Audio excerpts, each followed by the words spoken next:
Hello friends, I'm OmnusI, and sometimes I find myself kind of lost for things that I really want to talk about, some element of arcane lore or explaining a complicated situation that may come up in gaming. Gaming's always on my mind, of course, but sometimes it doesn't really inspire a video and all the work that goes into it. Sometimes a person just wants to sit back, collect their thoughts, and put something down for posterity's sake. And I thought that I would do it today on something that's kind of, affected me recently and through, the last several years of my experience. And what I really, right now, feel like talking about is Dungeons & Dragons. Not too surprising. I do a lot of that. But in this case, I just kind of want to do an overspective. That's even a word. But I want to do this overarching view on Dungeons & Dragons and take a look at it. Now, of course, there's two perspectives to Dungeons & Dragons, really. There are those who are in the fandom and use Dungeons & Dragons, that enjoy it, that use it as the vessel that they launch the ships of their imagination out with. And then you have a lot of people who are on the outside who don't play by either choice or because they haven't found the right group or what have you. And I often find that from those outside, there's a few things that usually hold true. Number one, some people just don't have any experience with it. Maybe their group plays a different game and they never really found a need to, or they don't enjoy the hobby at all. And Dungeons & Dragons certainly has all the trappings of history with it. So, different people have their different outlook on the game who may have never played it. But for those who've played it and decided they don't like it, or they don't want to play it, maybe they found another game that speaks to them more. Maybe they had a bad experience, or maybe even a few bad experiences with Dungeons & Dragons in its current edition, decided, nope, not going to do it. Maybe they played a different version of Dungeons & Dragons and they enjoyed it so immensely that they don't want to change. And for those folk, good on you. Play the game you enjoy. Even though many people are playing 5th edition Dungeons & Dragons and liking it, tremendously, it isn't a game that's for everybody. And I can certainly appreciate that. I wouldn't want to only have Dungeons & Dragons. It would be like having cherry pie.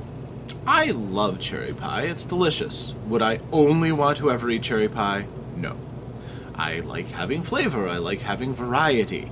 And when I hear of somebody who's been running a campaign for, say, 30 years, the only thing that comes to my mind, well, no, two things. Number one, there's a certain amount of respect for having that kind of sheer bloody-mindedness to just stick to something like that. And I'm sure that world is richly detailed, and hopefully the people being a part of it really enjoy it and are finding themselves immersed in this world. But I think of all the other games out there that they could be trying, all the other experiences that are passing them by. Even though I myself enjoy playing a variety of games, I know there are many that I haven't had a chance to play.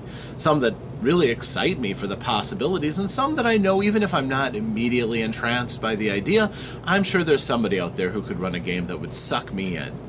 Even for games like Big Eyes, Small Mouth. Not really an anime fan, but I'm sure that somebody could tell a fantastic game.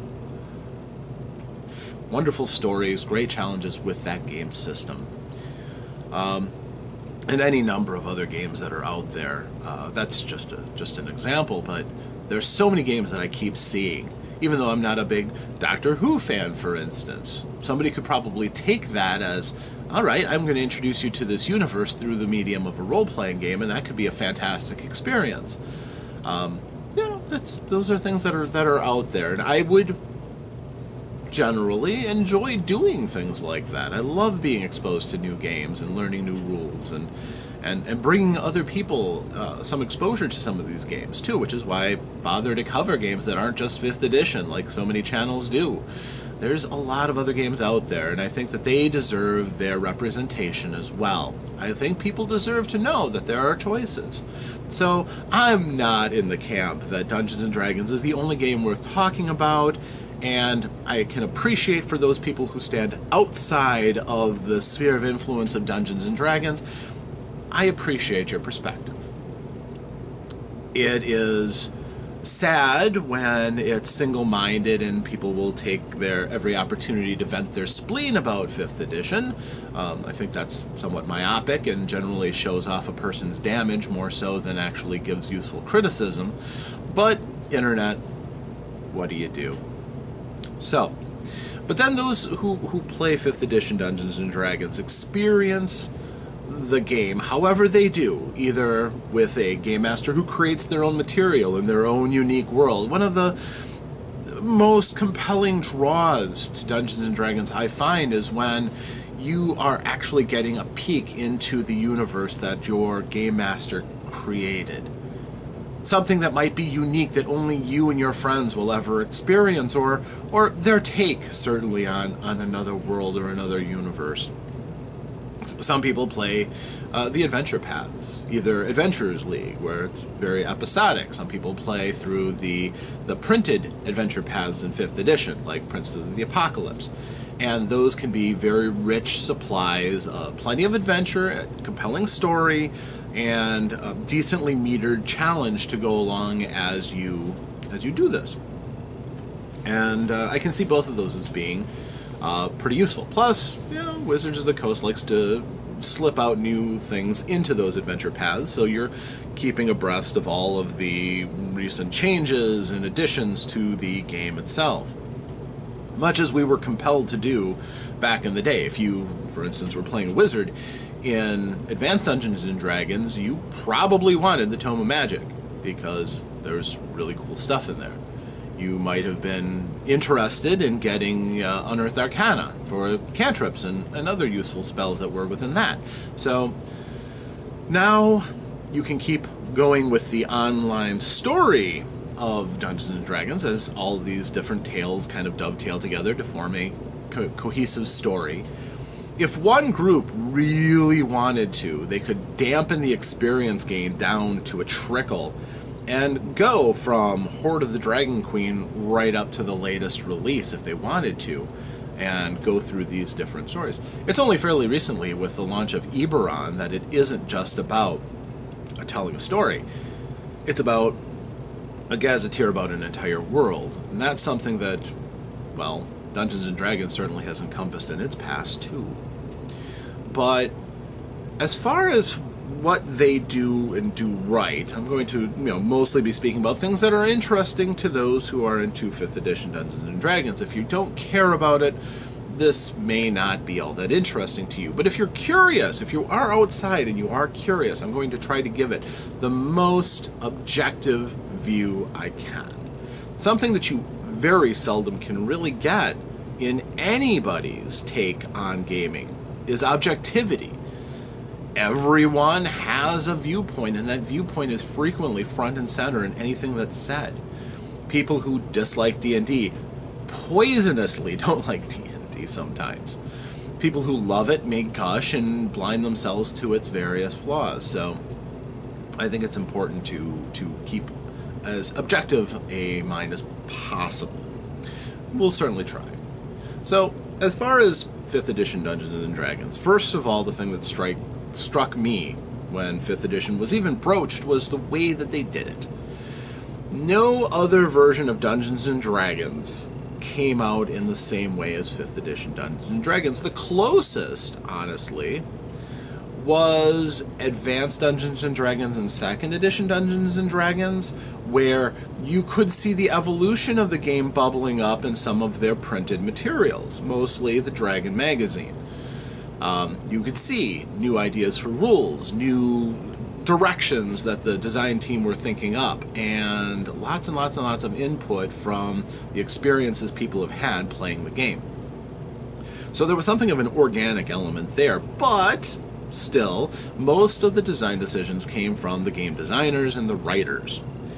And 5th edition, obviously they had their input too to put the whole package together, but they were very interested in getting community's input and focus testing, play testing, and input from outside. And I think you could really see that they did do a much better job of doing what people wanted to see in the game. Obviously, they couldn't make everybody happy. Again, you lot who are outside of 5th edition by choice, they couldn't hit everybody's ballpark. If you wanted 5th edition to be just like Advanced Dungeons & Dragons, they weren't going to do that. If you wanted it to be just like 4th edition, they definitely weren't going to do that. So it was a conglomerate, which again, compromise never makes everybody completely happy. But I thought it was a noble gesture at the very least, even if they weren't doing it purely with the idea of taking everybody's input. Obviously some ideas were cast out, and with D&D Next, they set down a platform, the skeleton of a game, so that you could try it and see what you thought and get back to them, which we did. And as a result, 5th edition is a little bit more of a cosmopolitan game, which I like myself. This is outside of objectivity. I think that all of that input from the tens to hundreds of thousands of people who got back to them really did help to kind of add a blending effect, drawing in things that previously really weren't things that they explored to the extent that I think the fandom really were interested in. For example, the Warlock class was often kind of appended on as an addition that didn't always work really well with the rest of the game. Now, as a full-on class from the player's handbook, I think it got a lot more attention, it got a lot more care to make it its own unique, interesting creature. And I'm just using that as an example. Other classes like the Barbarian was in 3rd edition, but really in 3rd edition they were kind of fighters with more hit points. A couple of neat abilities, certainly, but I think they're a bit more removed from fighters in 5th edition. They have some elements that make them truly their own. The core paths, at the very least, do help to differentiate some of these classes. So I think that approach to Dungeons & Dragons is a good move. It's also a luxury that few games can actually afford. If I look at all the new and interesting games that are out there, they'll give credit to their playtesters, but quite honestly, there's a design team or even a single designer. And as a result, there's a clear vision and there's a direction, but it's not mollified or changed by what other people want. So it's basically, I'm going to put this game out here, and if you like my idea, you'll like it, but otherwise I'm not taking anybody else's ideas into account at this point. So we'll just kind of throw our lot out and see what the community thinks, which, is how it was traditionally done. But now there are some other options, and I think games with large online communities and groups with fan bases that actually can go back in and provide some useful criticism and not just an echo chamber of praise can be incredibly useful for the design of a new game. So with 5th edition, you have that basic element of more of a community-minded game. You can't help but notice that they borrowed liberally things from other games. Obviously, the core system is a D20-based system. So from the very moment they cleft from AD&D and 2nd edition D&D, the idea of a THAC0, a descending armor class and everything, and made everything roll a 20-sided die, add what you need to add, and try to hit a target number, that's a mechanic that's not going away, because it's very simple and very easy to understand. And quite honestly, anyone going forward doing, Dungeons & Dragons, I don't think you can escape that. And I don't think you need to. Again, a clear, concise design element as the core of your game, I think, is essential for helping new people come into your game from outside. I think the days of having games that are pages and pages thick of all the different rules and exceptions to the rules and everything, gone. I think we need, as player bases, to have something that we can easily grasp onto. Even if there is a lot of crunch, even if there's a lot of rules and bonuses and tables and things like that, that can work for some people. But you're really going to be cutting off the large majority of gamers who just want to tell a story and don't want to deal with all of those extra rules and everything. But it can still exist. There's still those people out there who don't just play D&D, and some of those do like those kind of crunchier, rules style games. But I think that the things that they did draw in from the other games really worked. First of all, the core recognizable classes, it's really good. It lets anybody who's ever played Dungeons & Dragons step in and say, well, at least I know what these roles do. And then for the most part, they stayed fairly true to those roles. Although some people coming in from outside may look at some of those roles if they were familiar with other games and go, well, that's a lot different. For instance, if you played the Bard in 2nd edition D&D, and then you play a Bard in 5th edition D&D, it's a night and day difference. Oh yes, you're still a spellcaster. You can still fight. The core, the soul of the character is still kind of there. But now you're dealing with a full caster class of spells. Not saying they're always the most useful. Most of them are fairly utilitarian, but you still have a wider focus on spellcasting.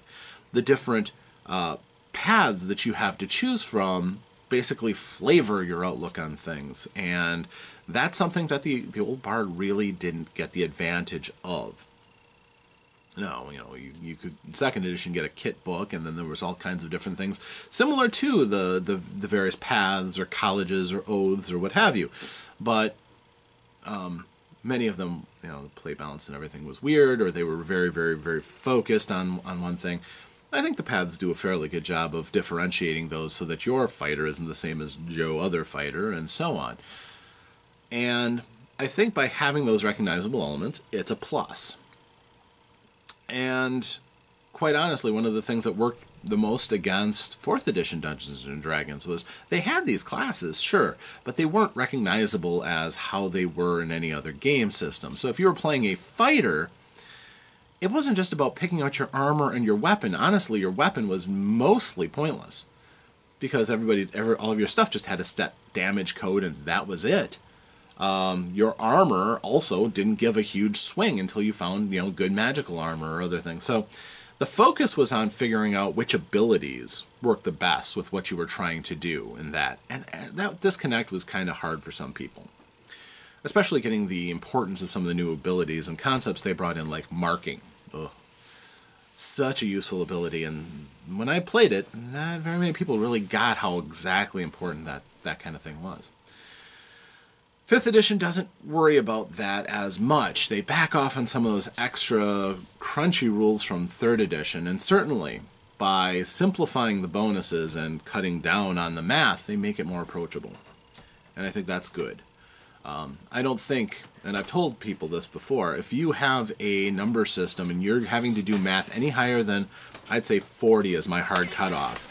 If you have to add numbers together that get higher than 40, it's a no-sell. Most people won't even approach it. If you're rolling multiple dice and the numbers can get up and crazy. 3rd edition was about as far as you could push that. And yes, I know, in the Epic book you could go into the hundreds potentially. It took a lot, and you usually had to be very, very laser focused to get to any numbers that big, but it was possible. But by that time, you were very comfortable with the system already. You were bought in on that.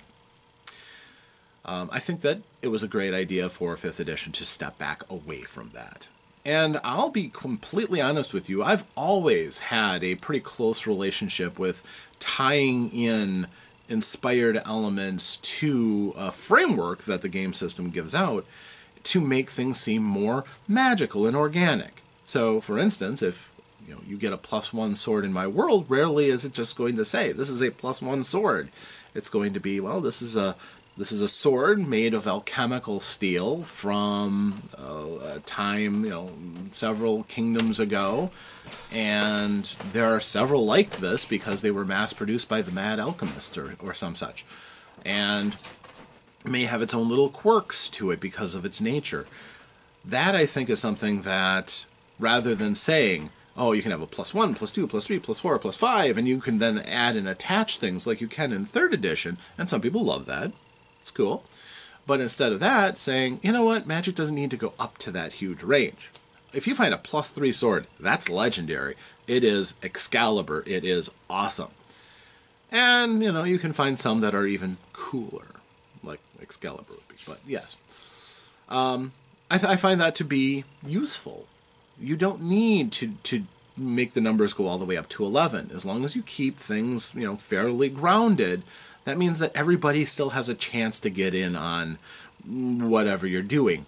You don't need armor classes that go up in the 30s and 40s so that it becomes completely pointless for your, say, spellcasters to swing a stick at somebody. You generally still have at least a chance to hit, especially if you've, experienced quite a bit.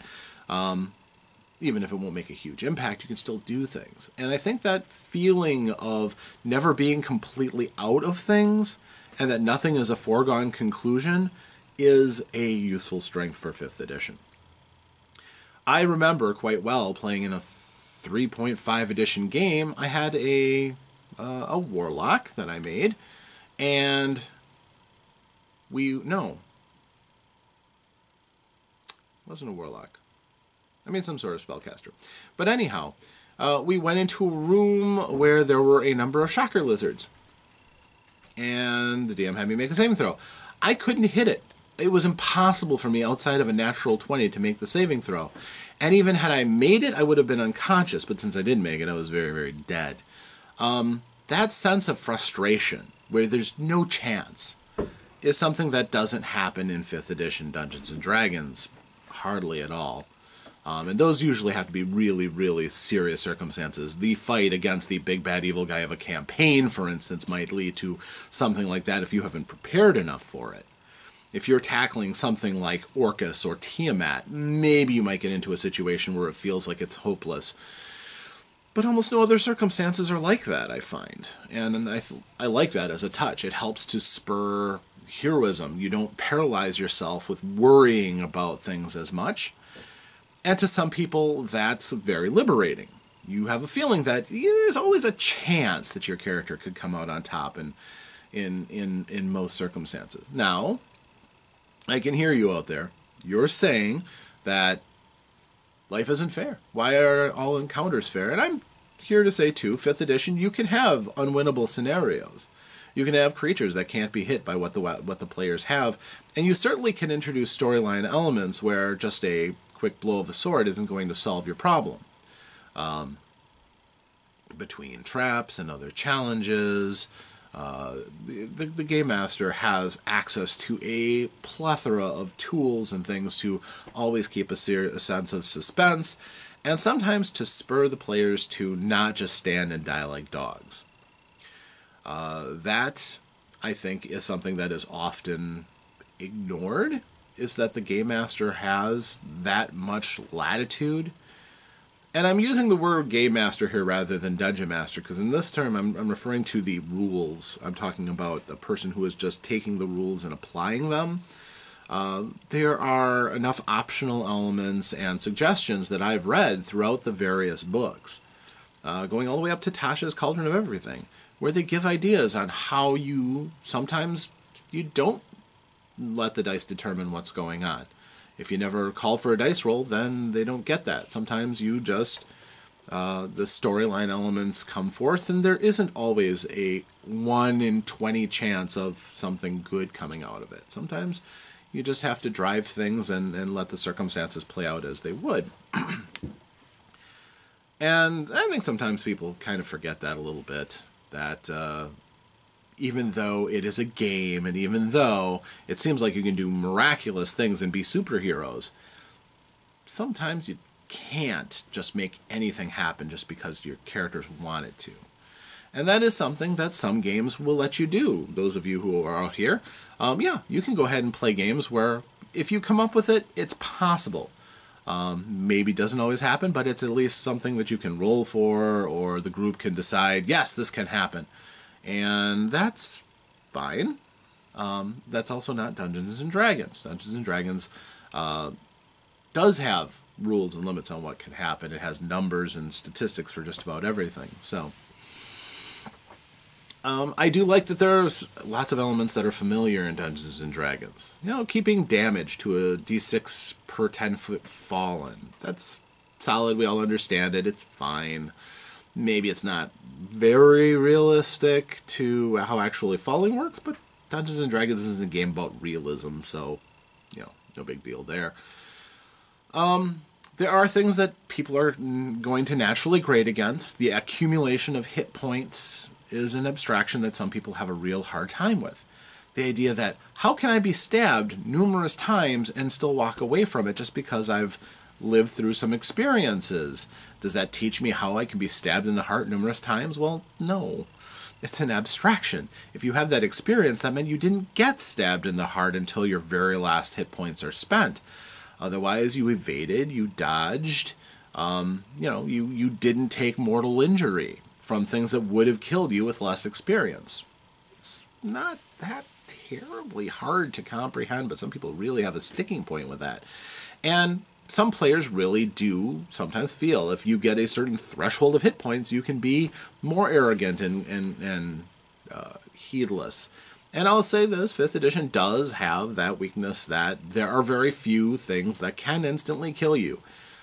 So if you're going to call that a weakness, some people love it and revel in the fact that they can't have a cheap character death. But it also generally tends to breed a bit of arrogance and laziness on the half of the players who come to rely on that. Since there's no save or die traps, except for, again, very, very specific examples, not very many of them. There's almost always something where you'll just take damage or you'll suffer a status effect or two before actual death. Some people really hate that. They think that it's playing with kid gloves because they don't have that. But it's really a mindset approach, honestly. The characters are not Joe Fighter who puts a pot on his head and grabs a broomstick and decides he's going to go out and sort out a goblin or two. The characters start out as nascent heroes, people with huge potential. And as a result, generally, if this is a story, they're not the kind of people who would be killed to make a point or killed heedlessly. If they die, that death should mean something, and as a result, there's not a lot of ways to instantly kill them.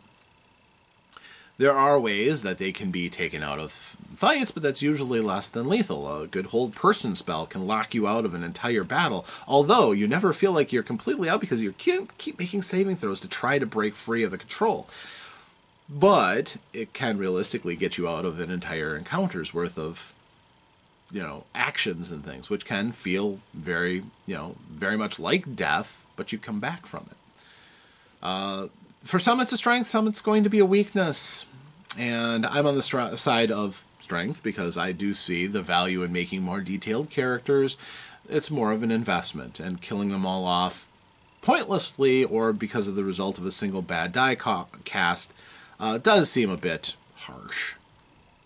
But again, I do focus more on narrative, more so than just, say, dungeon crawling and treating your characters as if they were just random people. I like the overall storyline, and obviously so is the default for a Dungeons & Dragons game.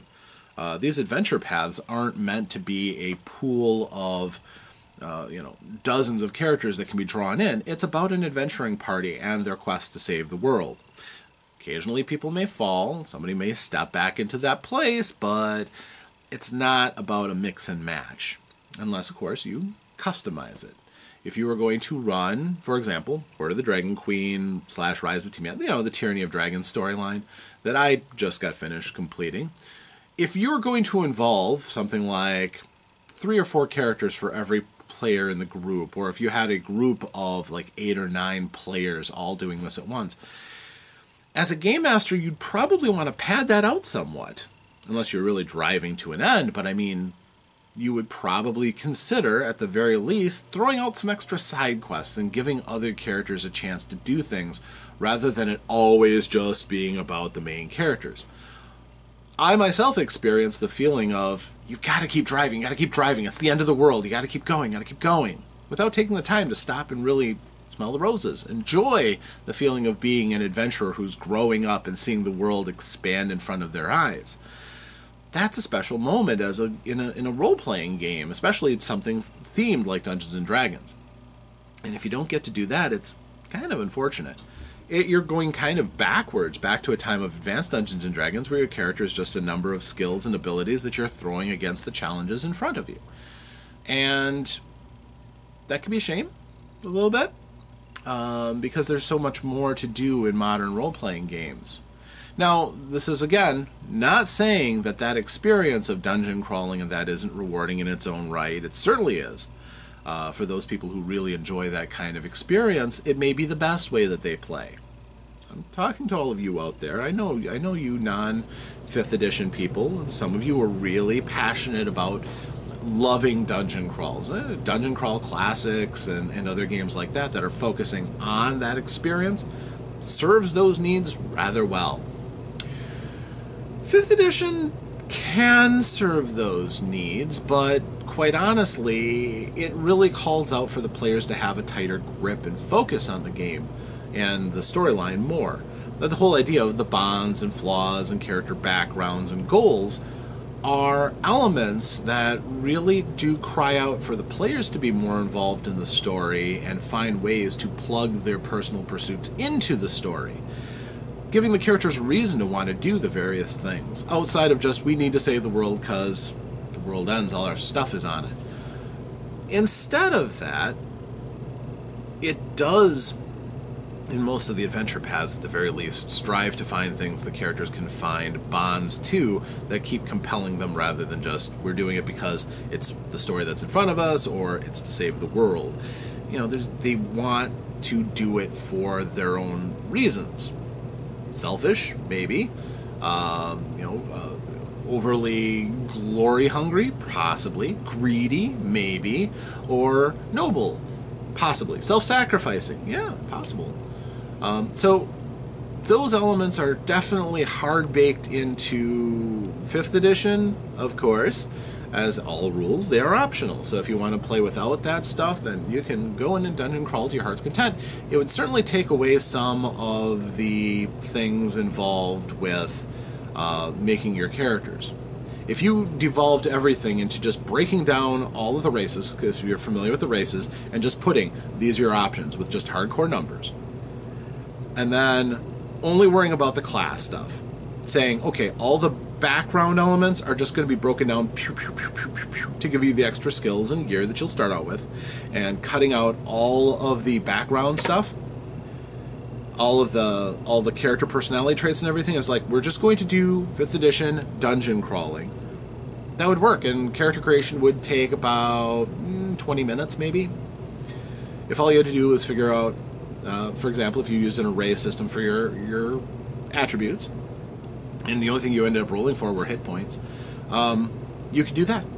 And you don't even if you're starting at first level, you don't have to roll hit points. You have maximum hit points.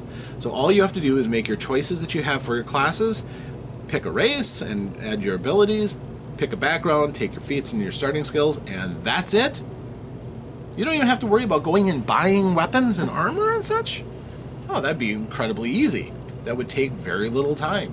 That would also create two-dimensional characters that, while they have almost all of the abilities that your starting characters would have, you wouldn't have to worry about backstory or any of that other thing that you generally don't need if you're just dungeon crawling. So it can be run that way. If you take all rules as optional, you take all that background personality stuff and get rid of it, distill everything down to its bare numbers, you're fine. Cool. You can make characters really quickly doing it that way, and if they die, not a significant deal. You could even play, if you wanted to, where you have to earn the right to get stuff that you care about your characters. Like a funnel, for instance. You could do a 5th edition funnel. If you're doing full characters, it doesn't make a lot of sense, but A funnel, of course, for those of you who aren't familiar with it, is taking a lot of characters, completely average, random characters, throwing them into a dangerous dungeon, knowing that most of them are going to die, and seeing who comes out and letting those people be the center of the next story, letting them be, say, first-level characters or what have you. Something that happens in Dungeon Crawl Classics is kind of the recommended default. Some people really like that system, taking somebody who's completely hapless and trying to survive a hideous, deadly, dangerous dungeon. It's not for everybody, but it is an option. You could do that in 5th edition easily enough, as long as you're understanding that you can pull anything you want out of this game and play it the way you want to. Which is cool. It's very cool. So yeah, at its core, I think D&D is doing okay. It's fine. I think it has done a good job of drawing in people from other game systems. I think it's done a good job of hearkening back to people who enjoyed things of the older editions. And I think many of those people can find things that they might really like in the new edition.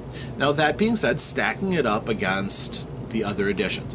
People who played White Box, that all relied on wargaming elements. So if you really liked the wargaming aspect of role-playing, even if you had the veneer of the flavors from things like Greyhawk and Blackmoor and stuff like that, well, it's not as much of a role-playing game, not that you couldn't role-play in it, but it's a different game. So either you like that about it or you don't like that about it. It's one way or the other. Or maybe you enjoy both of them and can appreciate the differences between them. Well, that's fine. Advanced Dungeons & Dragons, you started to really explore all of these different options and have a variety of choices.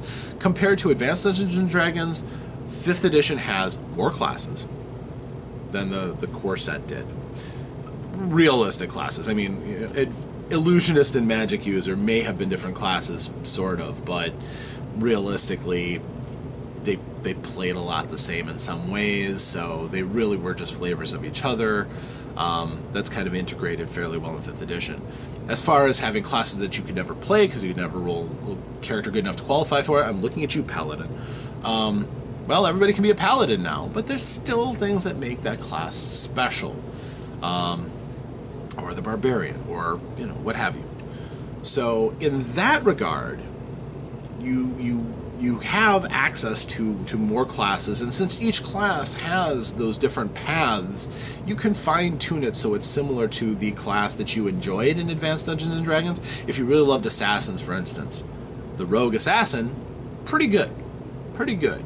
Maybe you get rid of all those fiddly percentile rolls and everything. If you're okay with getting rid of that and watching your slow incremental progression through your skills as you leveled up as a rogue, or you really loved the fact that you had the smallest number of experience required so you could be like 5th level by the time everyone else is hitting 3rd, that's fine. But you're also much more robust in 5th edition too, and if you want to make somebody who's exactly like a 1st edition assassin, you can quite easily.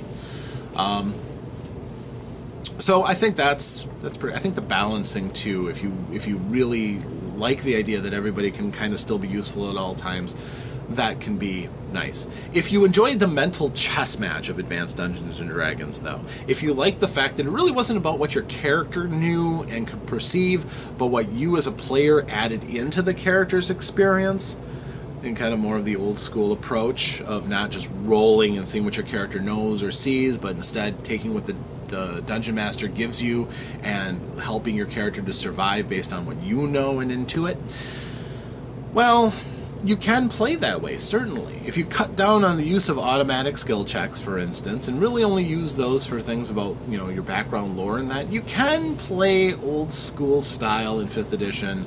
Again, you have to be willing to trim out things, but it can be done. It's not going to completely sell those people who are absolutely in love with Advanced Dungeons & Dragons, and that's fine. It's its own game, and it's special in its own way. 2nd edition people probably like Advanced Dungeons & Dragons even more. Like 5th edition Dungeons & Dragons even more, because some of the things that came out in 2nd edition that were designed to cater to the players are things that 5th edition embraces right away. One of the things were all those complete books, the Complete Fighter's Handbook, Cleric's Handbook, Wizard's Handbook, Gnome's Handbook, all those. Well, a lot of those things are already built into 5th edition Dungeons & Dragons. The idea of all those different kits, basically that can be accomplished with the different paths in the characters and multi-classing. If you wanted to be a person who is a bard but is also a druid, with multi-classing you can do that, and it's balanced because you still are getting all the different spell slots. It's just because you're limiting your exposure, you are reducing the level of the spells that you can cast in those higher end spell slots. Instead, you'll be using those lower spells at higher level of effect to show off your greater level of power. And for some people, that's cool. That's great. That's the kind of character they want to play, and there's nothing wrong with that. Some of those kits back in 2nd edition were kind of broken, honestly, and some of them they didn't exactly always make the game easier to play, so I can appreciate that when you do it from a core design standpoint, you can really work on curbing some of the excesses. Although, not all classes are made equal, and not all branching paths are made equal either. There are still clearly some that are more powerful than others, but in general, I think it's balanced much better. Now, looking at 3rd edition may look at 5th edition and go, wow, your hands are tied. I could multi-class freely. Now you have to hit certain prerequisites that are generally not very hard, but still there's prerequisites. I can't just jump into anything I want. I don't have prestige classes. Those branching paths are kind of cool, but there's only so many of them. Although, to be fair, they're coming out with more and more with all of these books that come out. If you have Xanathar's Guide to Everything, and Tasha's Cauldron of Everything, and the Player's Handbook, most of your classes have access to 6 paths, and some have access to even more if you use the Unearthed Arcana on the website. So, it's not nearly the range that you were able to get in 3rd edition. There were so many prestige classes, so many different options. Just getting one of the core books like Sword and Fist would give you access to 5 or 6 good prestige classes, and that would make you, really be able to flavor your character more so than, admittedly 5th edition can at this point. 5th edition, however, has more ways of branching out with different backgrounds. That is basically like splintering off the different possible classes into different background paths, and then each one of them has their own oaths or colleges or what have you. So that's kind of useful that way. But I'm not going to tell you that 5th edition gives you as many options as 3rd edition did. It doesn't, quite simply. On the other hand, it does kind of get rid of, to a very limited extent that still exists, but all of the obsessing about what's the best build, what's the thing that lets you get the most ridiculous abilities and powers and such. That was something that people drove to obsession over in 3rd edition. And yes, there is still some of that in 5th edition, but it's not nearly as much as it used to be. Which I personally think is fine. It's a good mental exercise coming up with the best build and everything, but in my opinion it's far more important to come up with something that fits well into the story and as a character that you find to be sustainable and interesting. And I'm frequently cheered by those people who really just talk about a character because they love the way the character is, not necessarily what they can do.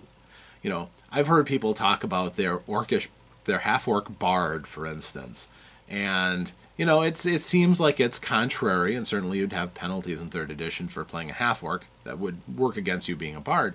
But because it's such a fish-out-of-water scenario, they just talk about it in just glowing terms about sometimes that half-orc side of them really comes in handy, and sometimes it's leads to some very interesting storytelling.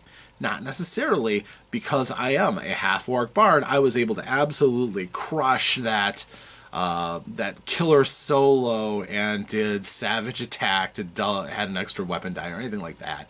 No. But a lot of the focus has been put back more on storytelling, which warms the cockles of my little narrative game master's heart. And 4th edition players would probably appreciate the balancing of 5th edition, how things are fairly well metered out as far as abilities and power levels going up for the various classes. More care was put into that, certainly than 1st and 2nd edition, but by and large, it's not the same game. Fourth edition was very much a game about setting up encounters and making tactical challenges. Fifth edition still has that to some extent, but that's not the major focus anymore. And one of the things that betrays that, certainly, is if you look at the pre-made publications and stuff, there aren't as many hands-on maps and stuff. That was absolutely essential if you were running anything in 4th edition. So if you were going to run a game, they would have to have some sort of a map showing you where everything was. In 5th edition, you can have an encounter in say, a cave that doesn't necessarily have to be rigidly mapped out, and the DM can just wing it, because the actual tactical side of the encounter isn't quite as important as far as the stress of the adventures are concerned. Although some game masters are still going to lovingly lavish out that kind of detail and make interesting and challenging encounters, often using 5th edition too. So that's fine. So yeah, I think that finding things from all of the different games that can appeal to players is a strength. Also, people from 4th edition will like that death saves are still around, because, again, that makes it much harder for your characters to die, because they're the heroes. And the heroes don't die easily. So, as far as weaknesses, though, go to Dungeons & Dragons, there are some. Some people will never love the class-based system, and that's fine. I've played character point-buy systems often enough, or games with alternate methods of your character's statistics mattering. The D6 system or the original World of Darkness systems, for instance, certainly fit those bills. So even though many of them have some way of classifying your character, often that's just a convenience so that you can understand the role that the character was designed for. For instance, if you're playing a brash smuggler in Star Wars D6, you understand that your job is mostly to smuggle. You're supposed to be good at piloting and doing things involving your ship. Yeah, because it's a tough world out there, tough universe, you're probably going to be good at fighting in some way, shape, or form. But your main thrust of your character is going to be in flying the ship, surviving critical dangers so that you can get your ship and your cargo through. That's important to that character, and it helps you to understand what the focus of that character is. And then after that, you can branch out. The same thing goes with original World of Darkness. Yeah, you might know your tribe and you may know your auspice, and some people that's all you need to know. But really, that's just your basics. That just tells you where your inclinations lie. If you want to be we'll just say a Bonar Ragabash, who's a brawler and beats people up, it's perfectly fine. And then you might have those other skills to fall back on when that part doesn't work, but you can go against type just as easily. The systems aren't shackles that you have to fall under, as they kind of are for Dungeons & Dragons and other class-based systems. If you are a fighter and you insist you want to try to use magic to solve things, that's often going to end in tears until you get the magical items to fake it. So there are harder shackles there. Some people really hate it. Some people don't like the hit point system. I can't do anything for you. I've explained why it's a narrative, abstract system, and if you absolutely can't get past that, there's really nothing for it. It's not for everybody. Some people like the idea that death is one blow away, potentially, at all times. Even a kid with a knife can stick it in your eye and kill you. So that's more realistic, certainly, but it's not always very fit for narrative play. And there's plenty of games that have that if that's what you like. Honestly, try playing GURPS. Somebody getting a thrusting critical that, oh, head, oh, vitals, oh, eyes, goes past all of your armor and now you're blind and maybe dead. Yeah, you could do that. You could do that very easily. Well, no, it's a very hard shot. But you get my point. There are some elements of Dungeons & Dragons that are just really not going to make everybody happy. But I think for the most people who are fine with a class-based system because it helps you to get into the character, it helps you decide what your role is in the group, and there's elements in there that kind of help you along the way to survive your first experiences and get your feet under you so you can start getting into the teeth of what it feels like to be a powerful adventurer. Yeah. A lot of gaming is really power fantasy, really. It's doing things that you can't do in real life, whether that's saving the world or whether that's becoming the archmage of the unseen college. what have you. And that's cool. As far as going forward, I see a lot of potential too. I've looked at a lot of the adventure paths in D&D, and I honestly approve. Many of them give you new materials that you can use in your games, whether that be new monsters or ideas for plugging a scenario in. There's lots of them studded throughout. Just using Princes of the Apocalypse, which I'm very familiar with since I ran it through, even if you don't run that particular storyline. And perhaps there's reasons for not running that storyline if it doesn't appeal to you. If you want your game to have more diverse elements of enemies, or you feel nervous about people fighting other humans and elves and dwarves and such, yeah, there's still things that you can pull out of there. You can pull out some excellent dungeon maps, sure. You can pick up some interesting plot developments that you can tangle your characters up in so that they have to sort out some interesting challenges. You can have some fun one-off encounters with the Necromancer of Lance Rock, for instance. You can mine these things for a lot of useful information. And like Princes of the Apocalypse, when it first came out, gave you a large number of new magical spells, which clerics, druids, and wizards and sorcerers would certainly appreciate. Well, not so much clerics, but definitely the druids, the wizards, and sorcerers really could appreciate that. And then later on, the other classes got serviced by some of the other books. I believe Curse of Strahd has some fun stuff like that. Don't have that one yet, but we're working towards it. I think that, adding other races and things as they go along, as Genocide and Goliaths were introduced in Prince of the Apocalypse, is a good way to do it. It trickles things out. It gives you a chance to make sure everything is really tight with the classes, rather than just disgorging it in large chunks. Yeah, it forces us all to keep a library of all of these books. Yeah, it's true. But it doesn't really force you, since some of that stuff is available for free. The Player's Guide to Princes of the Apocalypse has the races, for instance, in it. So, you could have access to that without having to spend any more money. So, it's something to think about. For those of us who really do want to have everything, every single one is a new treasure that you can pull things out of and have fun with. And then we come to consolidation books, like Xanathar's Guide to Everything and Tasha's Cauldron of Everything. If you don't want to have all of those extraneous books, something like that can really help you get access to those materials as well. If you didn't want to buy Eberron, Rising from the Ashes of the Last War, or something like that, but you really wanted the Artificer, well, they're in Tasha's, pretty much in their entirety. So you can get that and not have to worry, and then you'll have access to all the other fun things that are in Tasha's too, some new spells, and I've already covered Tasha's. Same thing with the Xanathar's, absolutely thick with new options and materials, and also always more advice for the game masters on different things that you can do going forward. Things that they realized that they didn't cover quite in as exhaustive detail in the Dungeon Master's Guide as later on. They were like, yeah, we really should have included something telling people about Session Zeros that really would have helped. Well, they put in those books, and there you have it. I appreciate that. Do I sometimes grumble that, yeah, they really just should come up with a master book of feats and just have like 200 feats right there? Sure. But honestly, them not doing that leaves the door open for other folks to do that. There are at least 3 books that I know of that are just feats that people have made from third parties, and the Dungeon Masters Guild.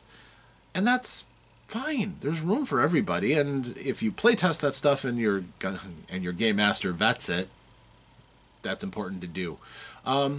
You'll still have access to it. Nobody's denied that kind of stuff. It's still out there. But the stuff that has come out of Wizards has been very solid, I find. And I'm not a gushing fanboy either. I've critically observed just about everything. There are some things that I am not the biggest fan of. For instance, their art on halflings is sometimes abominable. And I will also admit that at the top end, there's some pretty impressive creatures. And at the bottom end, there's a large plethora of creatures. The middle ground needs more work. I think they need more things from challenge rating 5 up to challenge rating 15. Obviously, the biggest creatures should be capstone creatures. But I think they need a bigger range. And goodness knows, with all of the various monster manuals and other things out there, there's potential for that. And it will come. It will come. Also, the supplements that they've been doing with the spell cards. Oh, so useful. So useful. I remember those encyclopedias of magic that came out with second edition. Very useful, but very straining on the eyes. Tiny little print, but so much information packed in them. Very useful. Well, honestly, things like those spell cards are incredibly handy. And I've played a wizard. I know those are wonderful resources to have. Of course, having WizKids creating more and more miniatures is one of my weaknesses. And having finely detailed, well detailed, maybe not finely detailed, you can do better, but the really good plastic durable miniatures is great. It helps out a lot if you like that kind of visual appeal, and I do. I'm not afraid to throw down a battle mat and ink out what I'm doing, but I like every player to have their own miniature. They're comfortable, looks kind of like their character, so that we can tell who's who and they can feel associated with the character in that particular scenario. It also makes it so much more dramatically appropriate when I take the huge monster and put it down right next to their character so they can see the size scale and go, oh boy, that's fun. That's fun. So yeah, I think that those things are all important. I think that going forward, the Wizards of the Coast approach has been a pretty good safeguard of making sure that Dungeons & Dragons stays front and center in front of people and stays the tentpole game of the hobby. Of course, if you're one of the outliers who does not like Dungeons & Dragons for whatever reason, this isn't helping you at all, and that's fine. Because so many people have turned their attention to 5th edition Dungeons & Dragons.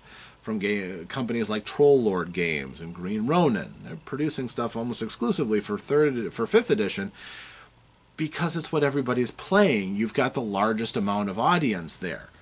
For people who make things that aren't necessarily tied into the core rules, they still have to at least strongly consider using 5th edition as the system, the engine that drives their game or their experience, because it's what the audience is using.